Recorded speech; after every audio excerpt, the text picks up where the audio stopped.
এক বছরে ১৪০টি কারখানার মোট ৯৪,০০০ কর্মী চাকরি হারিয়েছেন বলে খাত সংশ্লিষ্ট ব্যক্তিরা জানিয়েছেন।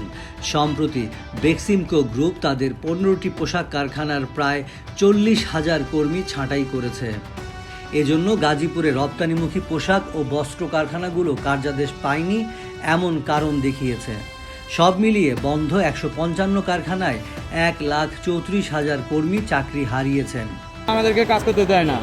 আমরা চাই আমাদের নামে যে মামলা করা হয়েছে, আমরা মালিকের সাথে আমরা কোনো জ্ঞানদান করতে চাই না।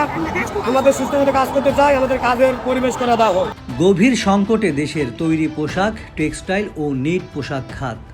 শিল্প মালিকরা বলছেন, জ্বালানির সংকট, শ্রমিক অসন্তোষ ও ব্যাংক খাতের অস্থিতিশীলতা এই খাতে নেতিবাচক প্রভাব ফেলছে।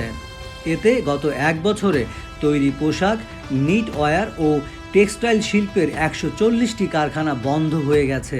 এর মধ্যে তৈরি পোশাক খাতে ৭৬টি, নিট খাতে ৫০টি এবং টেক্সটাইল খাতের ১৪টি কারখানা রয়েছে।